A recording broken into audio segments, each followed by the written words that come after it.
they should have opposed their brothers. What sister would think herself at liberty to do it, unless there were something very objectionable?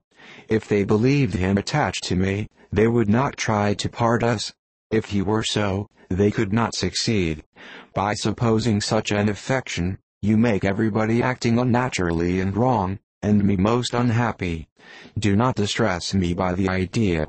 I am not ashamed of having been mistaken, or, at least, it is light. It is nothing in comparison of what I should feel in thinking ill of him or his sisters. Let me take it in the best light, in the light in which it may be understood. Elizabeth could not oppose such a wish, and from this time Mr. Bingley's name was scarcely ever mentioned between them.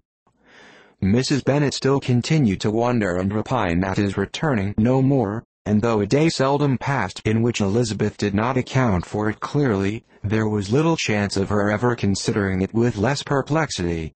Her daughter endeavored to convince her of what she did not believe herself, that his attentions to Jane had been merely the effect of a common and transient liking, which ceased when he saw her no more. But though the probability of this statement was admitted at the time, she had the same story to repeat every day. Mrs. Bennet's best comfort was that Mr. Bingley must be down again in the summer. Mr. Bennet treated the matter differently. "So, Lizzie," said he one day, "your sister is crossed in love, I find. I congratulate her. Next to being married, a girl likes to be crossed a little in love now and then.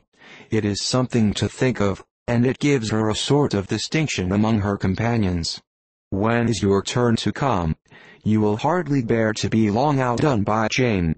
Now is your time. Here are officers enough in Brighton to disappoint all the young ladies in the country. Let Wickham be your man.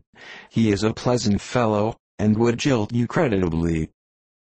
"Thank you, sir, but a less agreeable man would satisfy me. We must not all expect Jane's good fortune." "True," said Mr. Bennet, "but it is a comfort to think that whatever of that kind may befall you, you have an affectionate mother who will make the most of it." Mr. Wickham's society was of material service in dispelling the gloom which the late perverse occurrences had thrown on many of the Longbourn family. They saw him often, and to his other recommendations was now added that of general unreserve.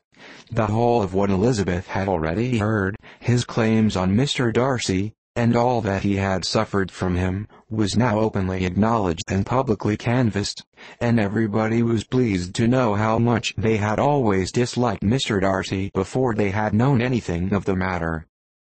Miss Bennet was the only creature who could suppose there might be any extenuating circumstances in the case, unknown to the society of Hertfordshire.